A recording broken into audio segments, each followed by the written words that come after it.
Great. Let's begin anew and fully immerse in part 1 of the African folktale epic, The 12 Shadows of Ijara Part 1, The Girl Without a Shadow Prologue. When the sky forgot the moon long ago, before the forests thinned and the drums of men drowned the whispers of the spirits, the sky over Ijara held a perfect moon. Not full every night, but always present, watching, knowing, singing softly to those who could listen. Then one night, the moon disappeared. Not hidden. Not darkened. Gone. And with it, a part of the world's memory was taken. Elders forgot the names of stars. Spirits lost their paths home. Babies born in that season opened their mouths to cry and made no sound. Except one. Beneath the sacred wabab of Kamadu, a silent weaver gave birth to a child. The baby had no cord. No cry. And as the midwife stepped back in horror, she gasped, "Greater than this child has no shadow." Chapter 1. The child who cast nothing. She named her Leah, meaning she who echoes but is not heard. A name chosen by the winds that circled her cradle. She grew among whispers. The villagers avoided her.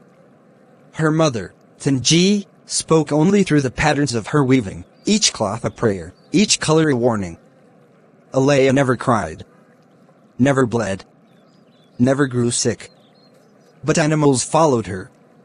Storms bent around her. And when she looked into the water, she saw her face, but no shadow beneath. At the age of 12, Alea asked her mother, "Greater than am I a curse?" Tanji placed a cloth in her hand, dyed black with silver streaks. On it were 12 figures. Each stood behind her. Each cast a shadow that was not their own. Alea stared. "Greater than these are not people," she whispered. "They are pieces of something. Broken." Chapter 2. The lion who lost his eyes during the festival of first rain, when the village drums called down the storm spirits. An old lion limped into the village square. His mane was tangled with dry moss. His eyes sealed with golden wax. His tongue held a shard of moonstone. The people scattered. But the lion lowered his head and bowed before Alea. He spoke in the old tongue, what no one alive remembered. Yet Alea understood every word. "Greater than Alea, daughter of the forgotten moon, the world has been broken into 12 shadows. Each hides a truth that was once light. You were born without a shadow, because your body was shaped to carry many. Greater than you must gather them, or the 12th will find you first. And the mirror gate will open." Chapter 3. The Shrine of Broken. The Masked Lion, Yukam, the Rememberer, became her guide. He led her into the forbidden forest, where maps whispered lies and trees spoke only in warnings. There, they found the Shrine of Broken Names, a place made from forgotten prayers. Inside floated a childlike spirit, Omaru, with no mouth and no eyes, only ears that wept music. To free him, Alea had to speak aloud her greatest fear. She touched the shrine and whispered, "Greater than I am not real. I was made by mistake. I was not wanted." Lightning struck. The spirit vanished into her chest. A glowing mark appeared on her skin. And for the first time, a faint, flickering shadow fell at her feet. Yukam bowed. "Greater than the first has returned." 11 more. Chapter 4. Whispers in the Wind. Alea began to dream. Of a moon bleeding. Of mirrors breaking. Of the goddess whose face was her own. In one dream, a woman of silver light stood in a field of stars and said, "Greater than I gave up my throne to birth you. You were made of the sorrow I could not hold. But the 12th was made of my rage. Greater than he walks. He hunts. He waits. You are the key in the lock." Alea woke with tears she did not remember shedding. Her mother's loom that day wove itself, threads dancing with no hands. It formed the image of a hunter with no face, holding a blade of forgetting. Chapter 5. The map of Tithacum gave Alea a map, if it could be called that.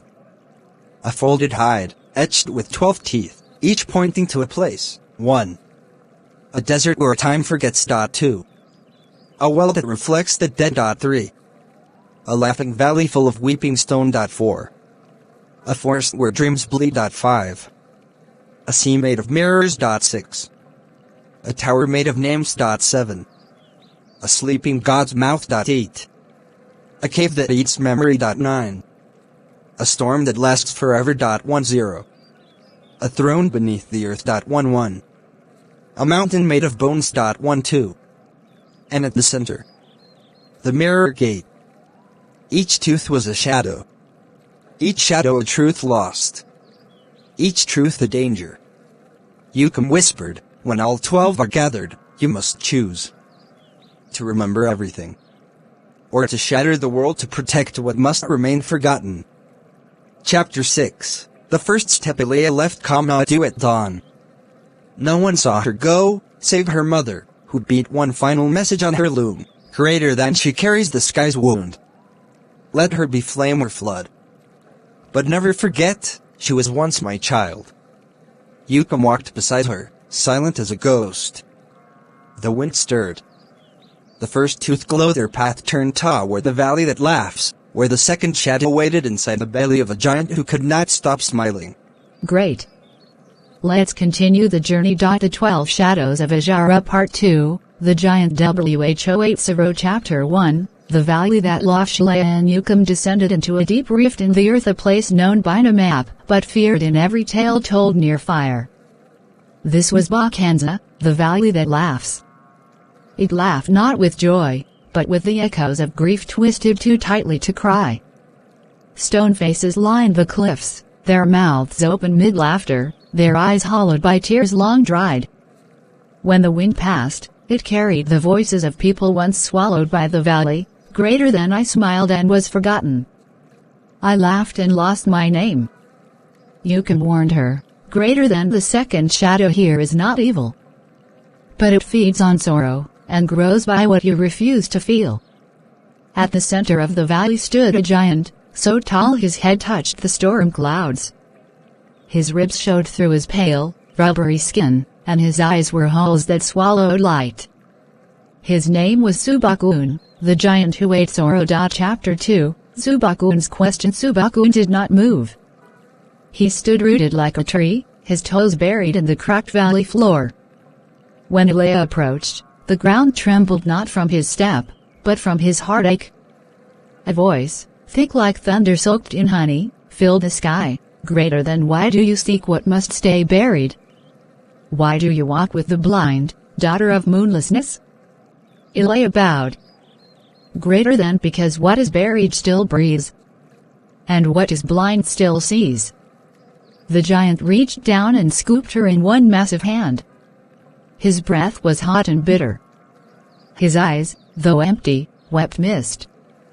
Greater than, you want the second shadow, he said. Then answer this, what was the first sorrow you were never allowed to feel? Ilea trembled. Her mouth opened. Silence poured out. Until she whispered, greater than, when I was 7, the boy next door, he tried to braid my hair. I smiled. My mother pulled me inside. She said, shadows like yours don't belong to boys who laugh. I never smiled again. Subaku nodded. And he opened his chest. Chapter 3, The hollow room within the giant's chest was a room of air, like a memory that never finished forming. A single stone floated in the center, bound by red threads.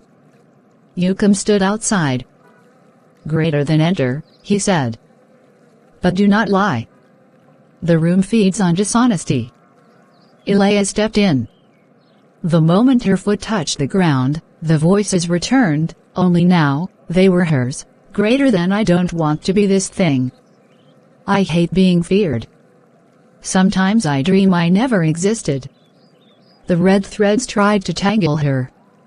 They pulled at her limbs, her heart, her memories. But Ilea stood firm and spoke, greater than, I am Ilea. I was born in silence. I am made of sorrow, but it will not eat me. The stone cracked. From it emerged a tiny girl with silver skin and coal-black eyes.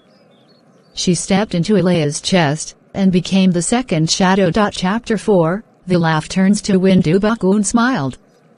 And then, he laughed, but not the cruel, painful sound of the valley. This laugh was like the first drops of rain on dry ground. Greater than the shadow returns. I can rest again. He closed his eyes. His body became ash. And the valley fell quiet for the first time in 1,000 years. Ilaya looked behind her. The path was now a road of glass, stretching into the fog. Yukam said, gently, greater than you are changing. The more shadows you carry, the more you remember. Ilaya touched her chest. She now had 2 glowing marks. Her shadow was deeper, thicker, but also heavier. Chapter 5, the Well of Faces. Their next destination revealed itself on the hide map. A third tooth gleamed. A place known only in murmurs, the Well of Faces, hidden in the throat of the earth. But before they turned, Ilaya felt a ripple in the air like something watching her. And far away, beneath a mountain of sleeping skulls, the 12th shadow spoke to a mirror, greater than she has touched grief and lived. Next she must choose between memory and mercy. He raised a hand, plucked a strand of Ilaya's dream, planted it in fire. A new hunter was born from that flame. One who bore Ilaya's own face.